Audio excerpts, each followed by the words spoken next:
We're going to get our conversation started, though, with conversations on CARICOM. And I was saying to Ambassador Comissiong, I feel as though I just saw him. Maybe it's because, we're starting the week on a Tuesday. So welcome, Ambassador. Great to see you again. Thank you, Tisha. I'm happy to join as a relatively young person on this show that is devoted to youth. But it's wonderful to have you with us again. And it's, people don't get to see behind the scenes, but we were chatting even before we got started. It's always good not to necessarily start cold turkey, but to kind of discuss all that's been going on. So before we start, how was the weekend? Did you get to take in any of the, the traditional Easter type things? The weekend was great. I mean, but I had two highlights. I went to church on Sunday morning. Lovely. Nice Easter morning service at the James Street Is that a Methodist. twice yearly occurrence? Kind of. When the Spirit moves me. Okay. So the Spirit moved me this weekend. And the Nicholas Branca concert at Codrington College. If you missed it, you missed it. Blame yourself. Yes. It was fantastic. I can just imagine. Nicholas is always wonderful. Are you a kite flying type person, or because I had some kite flying with the children this weekend and it turned out quite nicely? Back in my boy days, yes, we actually used to make kites back in the day. My grandson is doing the kite flying now. Wonderful. But I too had a wonderful weekend, a little bit of everything, as the Spirit moved, for those of us who make it to church twice a year. Yeah, but nonetheless, I'm sure we're happy to say that we did make it. So we're looking at something very interesting today. A number of countries throughout the region are associate members, obviously because they're not fully of CARICOM, independent associate members of CARICOM, because they're not fully independent, and a number of them are moving in that direction.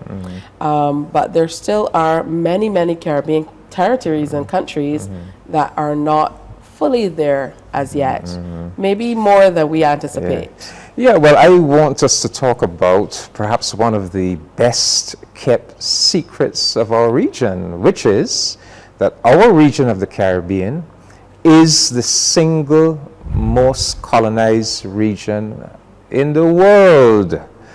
And, if you ask those of us who live in the independent countries, how many colonies are there still in the Caribbean? You'll get answers like 5 and 6 and 7. I said 5. That was my number. But the truth is, there are 19. I never would have guessed 19. There are still 19 colonies in the Caribbean: British, French, Dutch, and United States colonies.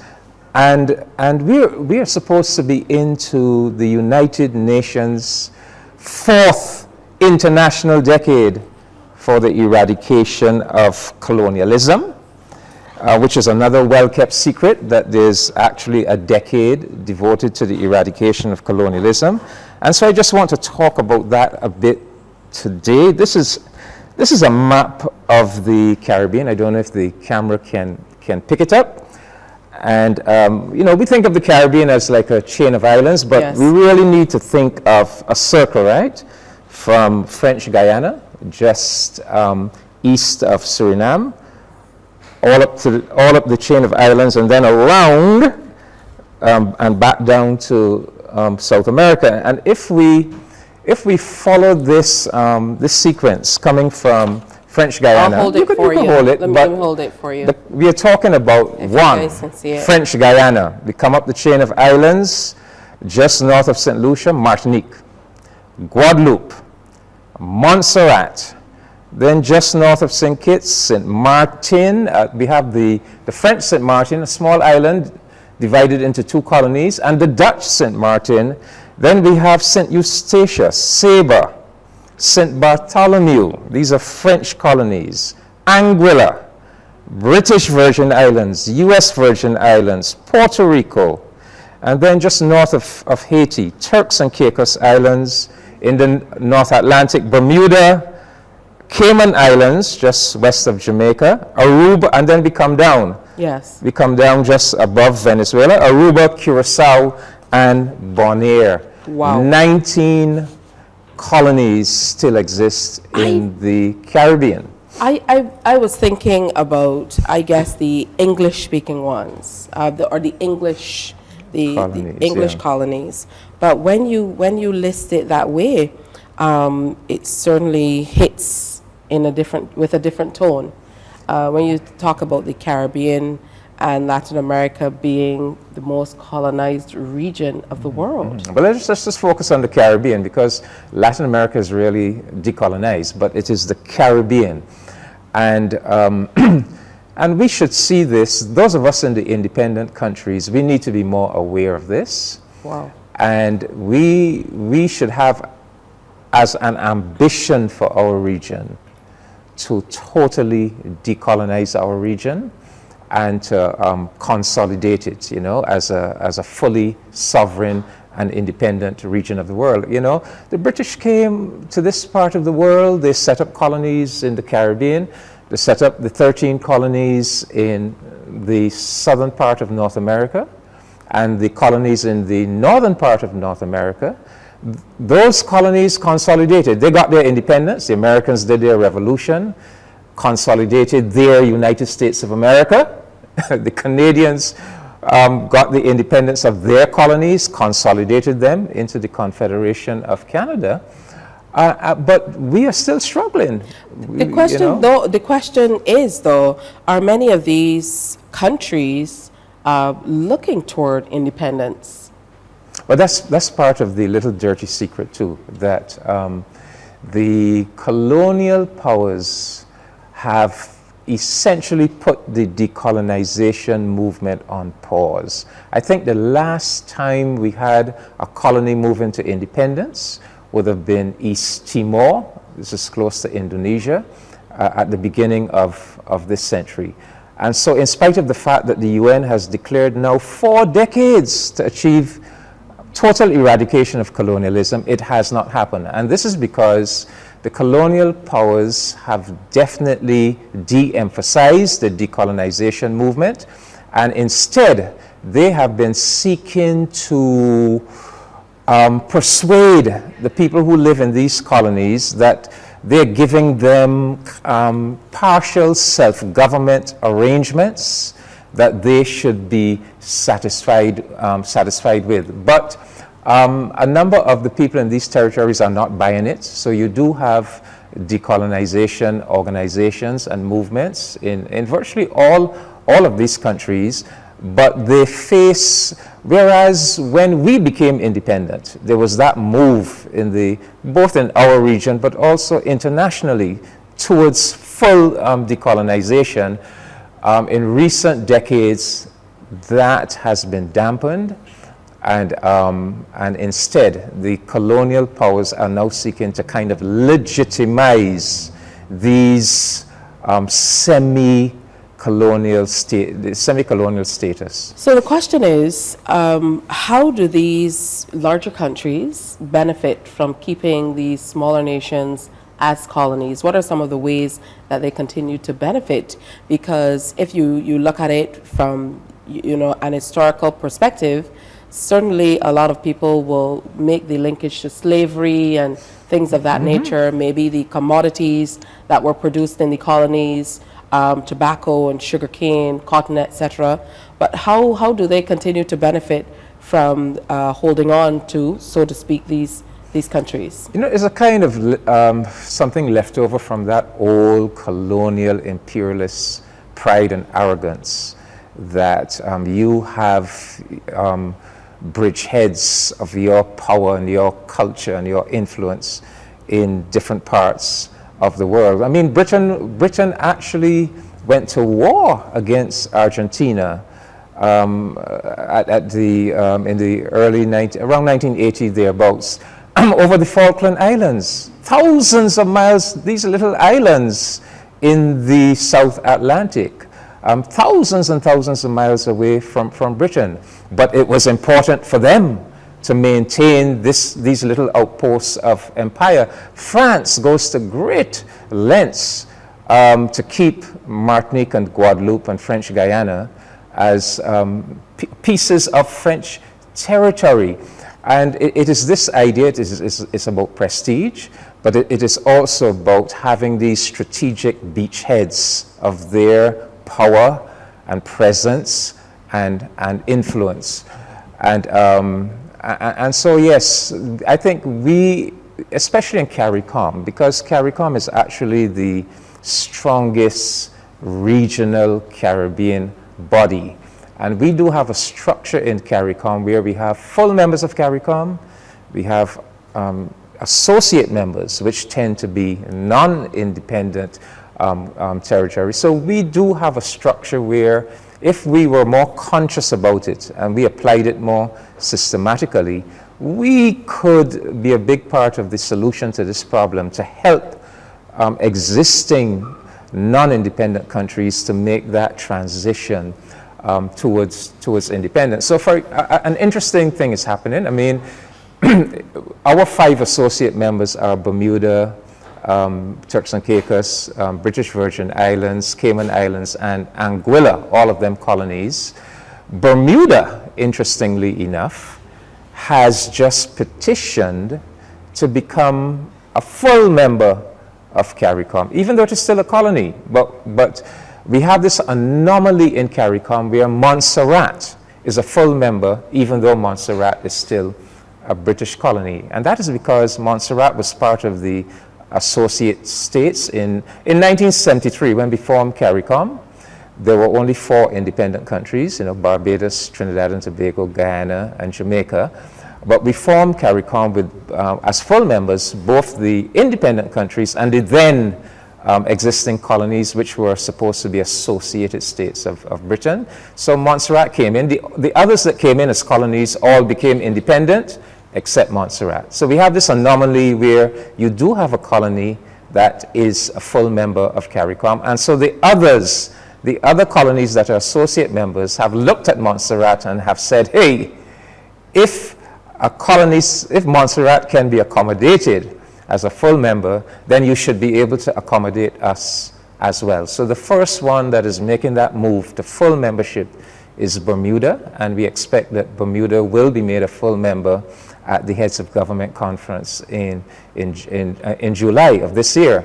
So to my way of thinking, that this perhaps is a first step for Bermuda, not just to become a full member, but ultimately maybe to become a fully independent territory as well. So there are other colonies that are petitioning CARICOM to become associate members.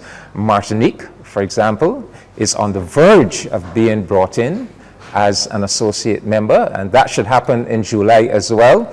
So to my way of thinking, perhaps that could be seen as part of Martinique's journey ultimately. I don't want to speak for the Martinican people, but surely this idea of joining CARICOM as an associate member when your country is non-independent, maybe making the transition to full membership, and perhaps using that to help in the journey to full independence as well. On the other side of things, what impact, if any, will this have on CARICOM?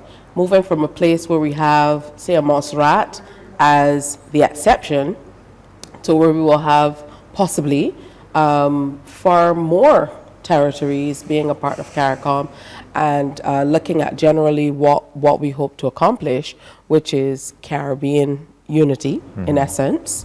And we have the various heads of government from the various Caribbean islands, more or less leading at different points in time. How do you think this will impact the general move of CARICOM toward Caribbean integration fully economically and otherwise? Well, I can't speak for CARICOM, but I personally would support the idea of CARICOM being very open to non-independent countries coming into the CARICOM fold and getting that. You see, they get valuable experience because they get the experience of rubbing shoulders with the leaders and the officials of independent countries, and being part of that whole atmosphere, getting a sense of what it is, to operate at that level. So I think it's a very important experience for them. The ones who have been associate members for several years now, British Virgin Islands, Caymans, etc.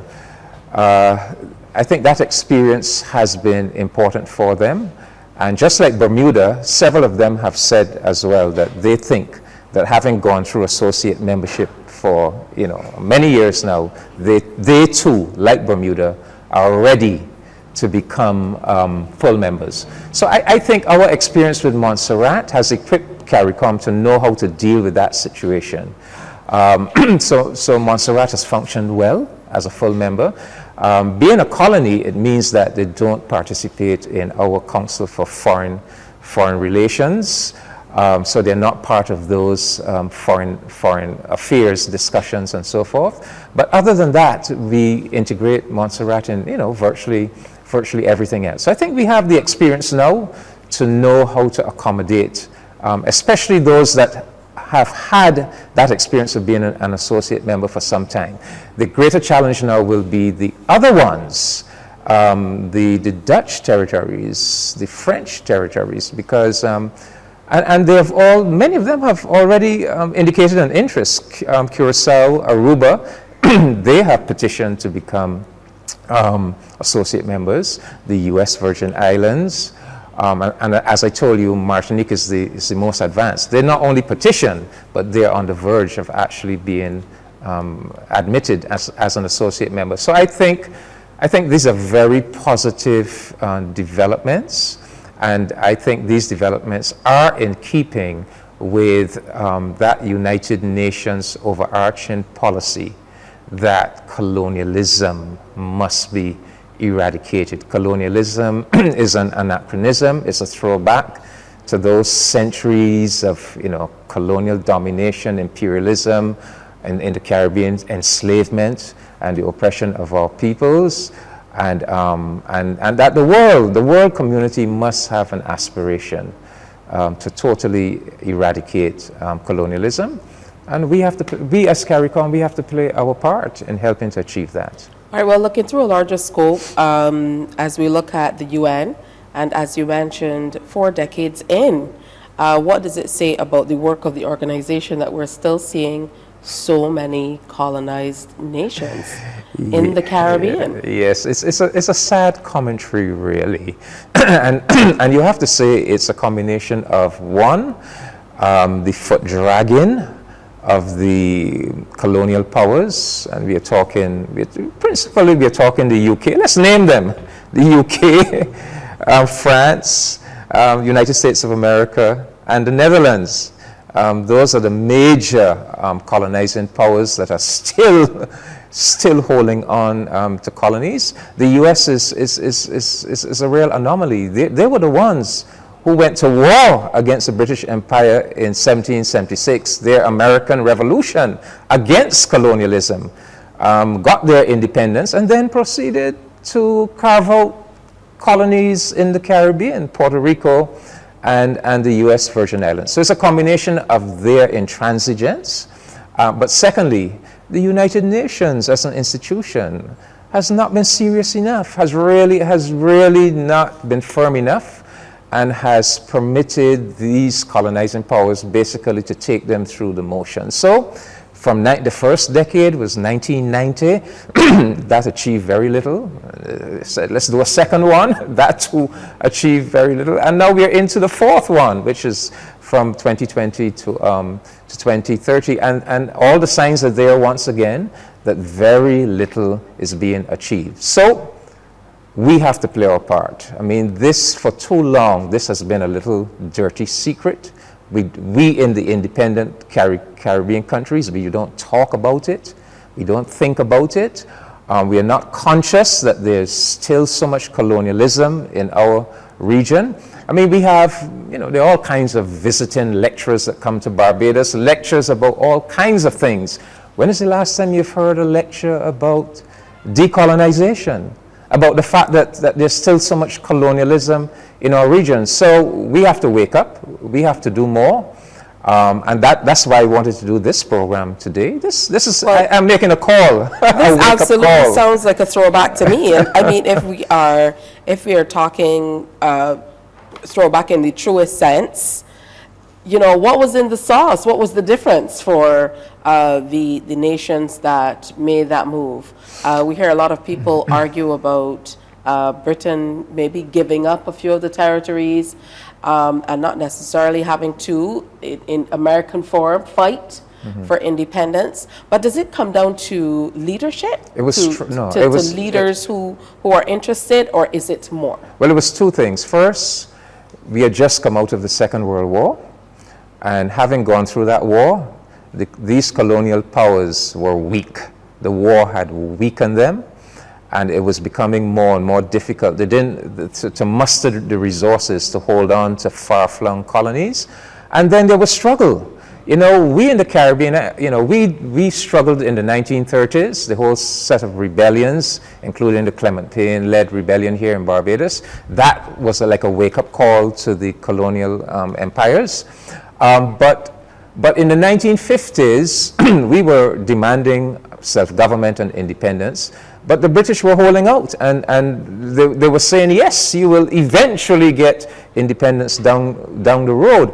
But the Africans had taken up the struggle. We had done our fighting in the 1930s. In the 1950s, the Africans had taken up the baton. So whether it was in Ghana with Nkrumah, Kenya with Jomo Kenyatta and the Mau Mau, Malawi with Hastings Banda, Zambia with Kenneth Kaunda, the Africans were now on the move, taking up physical struggle with the British Empire. And it became clear to Britain, look, we just cannot continue in the old way. We just don't have the resources to be putting down anti-colonial struggles on the African continent, resisting the demands of the Caribbean colonies. And so the British came to Christian understanding.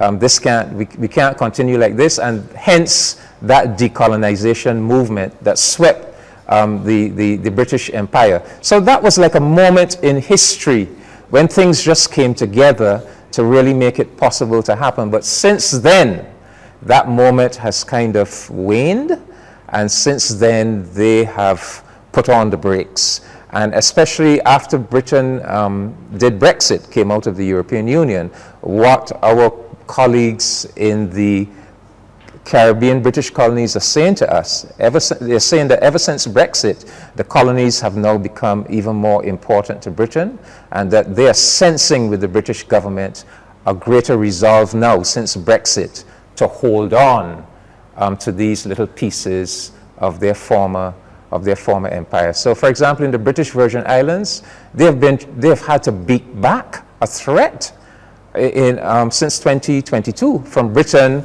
to do away with the little self-government that they have, and to reimpose full colonial rule from London. And so far they have been successful with the help of CARICOM in holding the British at bay. But that gives you a sense of the extent to which the colonial powers are still determined to hold on to these remnants of colonialism. And that brings out that we have to be more aware, more conscious, and we have to give more help to these remaining colonies. All right, and we have lots more to get through. I mean, you gave me this CARICOM book to hold. Well, admittedly, I offered to hold it for you. It weighs no less than 5 pounds, I dare say. It's a heavy book. There's a lot happening.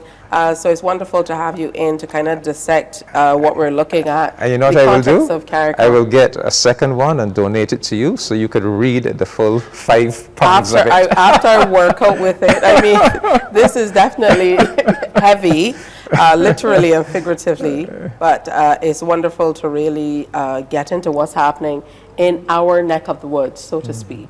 So thanks again, Ambassador, for giving it that thought for us to kind of live with in the coming days. Certainly is a stark reality to hear that there are still 19 countries across the Caribbean that are still colonized, and for the Caribbean to carry that title of being the most colonized part region of the world. Yes, yes. It's not something we should be proud of. We have unfinished work to do. All right. Well, we know that your work starts now. Ambassador David Comissiong, always something insightful for us to really start our weeks and to think about. Morning, morning, morning. Good morning.